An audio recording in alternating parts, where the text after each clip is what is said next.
All right, 6:10 in the morning, open airlock continuation. Still July 17th, 2023. So I was talking about what happened at my prom. My date, Helen, and I had taken a picture. I still kept the picture. I don't know where the hell the damn thing is now, but I know I kept the picture somewhere. And I think I had it digitized, and somewhere I have it somewhere. But I also keep it in here too.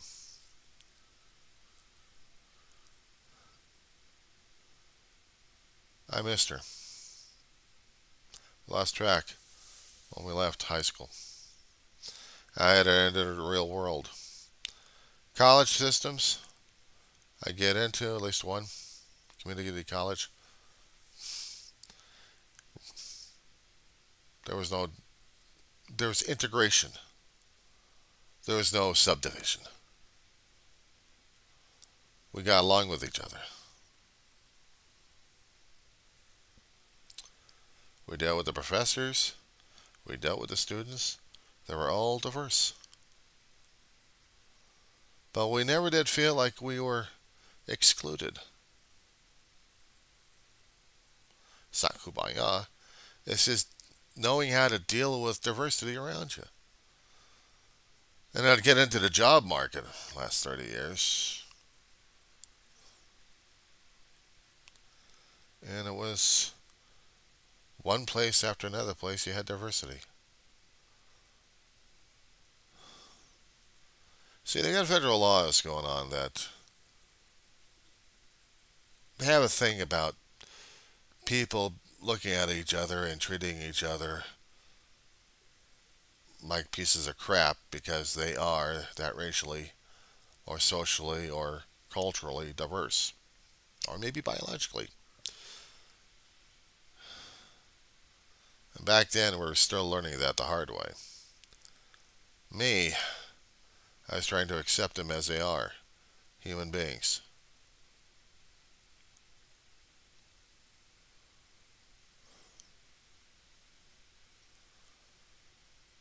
Got to a point where I didn't, you know, yeah, I saw it, I notated it in the back of my head, and I didn't hold it against him. I thought I had burned out what I was talking about in the other video that I had about being a racist. The connotation and denotation concerning about racism is you really don't like the other person one way or another. You had this misbegotten ideal or idealism going on in your head that you are the better one because your ego keeps telling you this. And you keep treating people like a piece of crap just to feed your own damn ego. I was growing up in environments where I actually had diverse people around me, even an adopted family, of whom I grieved their mother a great deal, and I still do to this time. My mother and their mother, the Reeve family, her name is Dolores, French Creole, sweetest lady. She was like my second mother. She was number two to my biological number one, and these were sisters to each other. Best of friends. And I still miss that family. I still miss them because they're still part of my life. I just wish I could tell them that. I said before concerning about the racism situation over here, sometimes it gets selective. I could look at one person who is a friend of mine in this complex that I live in, and I can tell him a hell of a lot of stuff and feel comfortable around him. And he's black, so is his family. But they're lovely, and I got no issues. And yet I'd see some other youth or other older folk. I have to treat them as individually. One guy hates my ass like crazy, and he's trying to, like crazy, trying to ignore me as best as he can. And we're only feet from each other. and he hates it. Hates me being here. He resents the living crap out of me. He used to be a friend, but now he turned out to be a pain in the ass. So, and the people that he associated us with over here, the gangbanging youth, they were causing a hell of a lot of trouble on some occasions. Been here several years in this place, and I'd seen how some of them grew up. Some of them are still trying to get through the last years of school. After that, I don't know what the hell happens to them. And the younger generation are starting to do the things like being vandalism, fireworks. Oh, they love to see fireworks. Problem is, fireworks are illegal out here. We have a we have a problem with fireworks. It's called fire. It's called flammable things. It's called noises around midnight.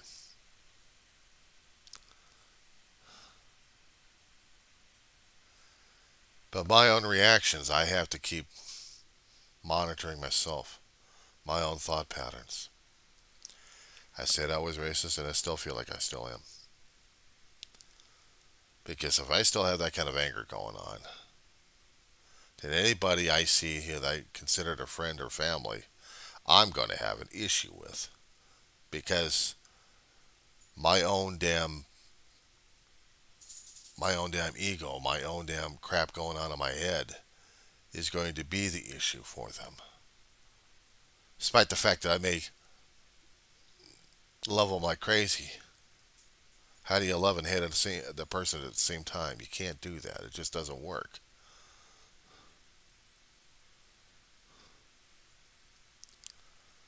So love has to be the solidifying force here. It has to be. I can't do this divisiveness because it's not me. I know how dark and ugly it is, and I already seen how much I can get through that damn shit because I've also seen my family did the same thing in their own past. And the remarks. They ever did like to air it out.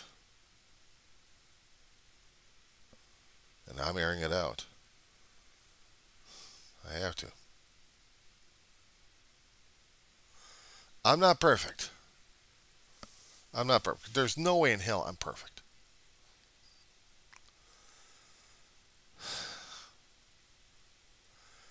I sure as hell don't want to be. I have to keep choosing it every day I can of not being that kind of divisive person where I'm going to be telling people that you no longer matter. You're just pieces of shit. I mean, I can lie to your ass left and right and feel comfortable with that. I can't do that to myself these days. I can't even do that to myself. So I don't know what gives me the damn right to do this shit to people. What the hell am I doing? I'm being a pain in the ass. Oh yeah, I know the words.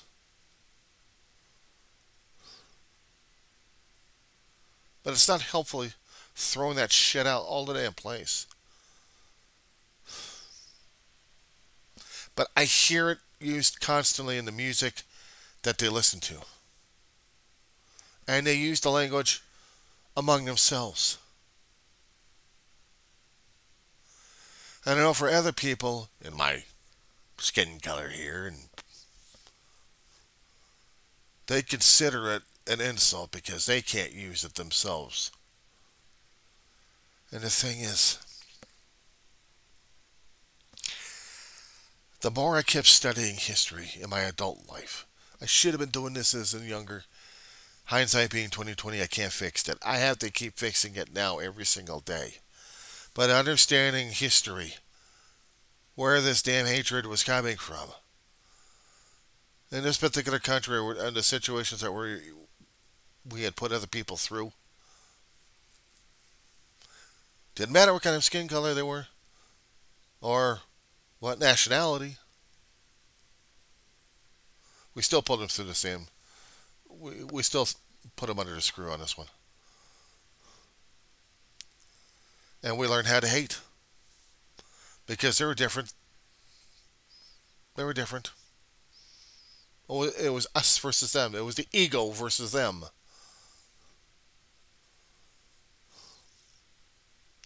I go back further into history. I go back further into documentations. I go back further into the stories. I'm like, this isn't new. What is it? All those times we kept watching the movie Ten Commandments. Cecil B. DeMille. I know there had been an earlier version of it back in the 30s or 40s on that one. But I like the 1957 version of it. Cecil B. DeMille. The magnificent work he did regarding the Ten Commandments.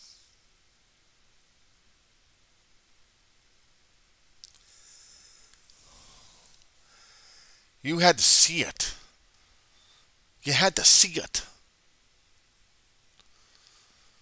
I mean, yeah, there have been other movies we'd made in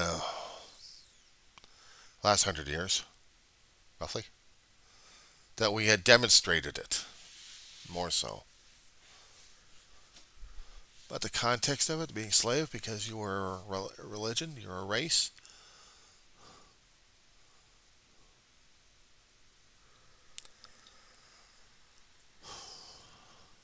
Sometimes you had to see things in a different light. You had to put on critical thinking on this one. You had to. We're so damn divisive. I mean, I could talk the talk at this point over here, but I still have to live it every single day. I still have to keep accepting it and acknowledging it. I am a racist. And I don't like it.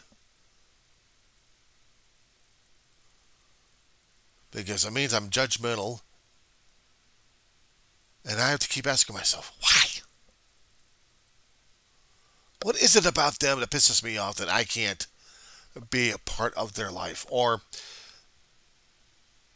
just be some kind of connection or an acquaintance or something like that. I know it's something about me. It's about me. It's not about them. It's about me. And I have to admit that. I have to keep acknowledging. I have to keep understanding what the hell's going on.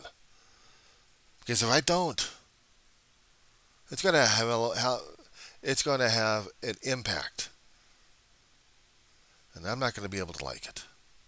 Or myself, for that matter. I don't blame them. I blame me. All right? It's not them. It's me. I may have been influenced and affected growing up, but I also had to learn how to be tolerant. Tolerant of the differences. Tolerance of whatever I'm dealing with. I don't have to be this kind of ragey, egotistical megalomaniac at this point over here saying that it's all about me, not about you, and I don't care about you, I only care about me, so therefore I'm going to force my will, everything I have, down your throat, denigrate your ass because it makes my negativity feel a hell of a lot better. We're not going to say that to each other. Are you kidding me? But I'm saying it on the record. Because I have to say it for me. I have to say it for me.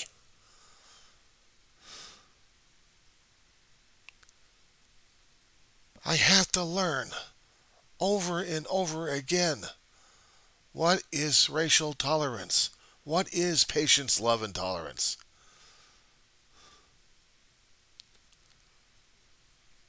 The hardest damn thing is accepting and acknowledging that there are differences at this point, and there are people out there you just can't change.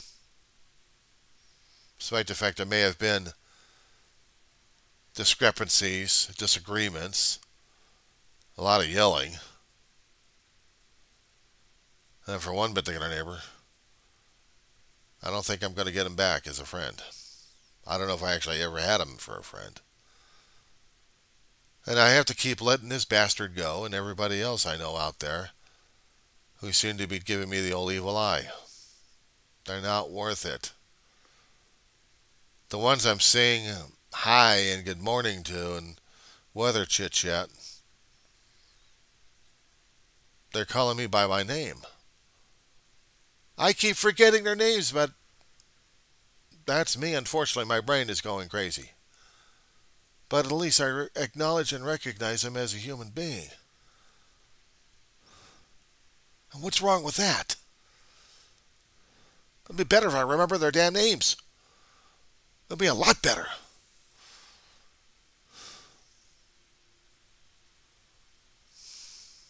If I don't have enough contact with them, then I don't. The impact on each other's lives changed. The dynamics have changed. And the thing is, I'm screaming and yelling inside for friends.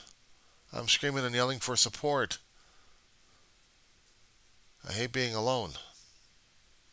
But being racially profiling and subdividing people left and right, you're making yourself alone. I'm making myself alone.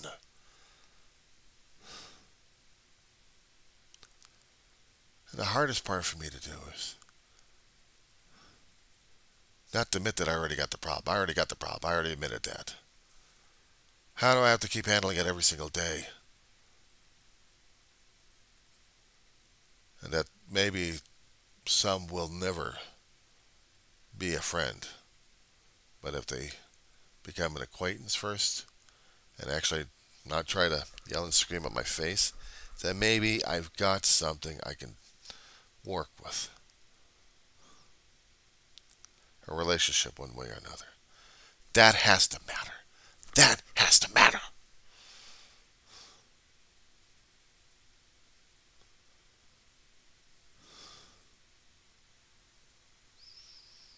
It has to.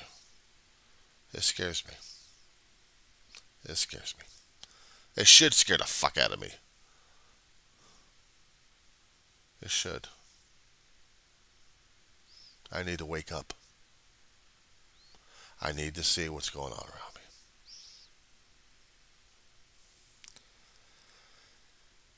I'm human. But I don't have to be a racist, and I choose not to be.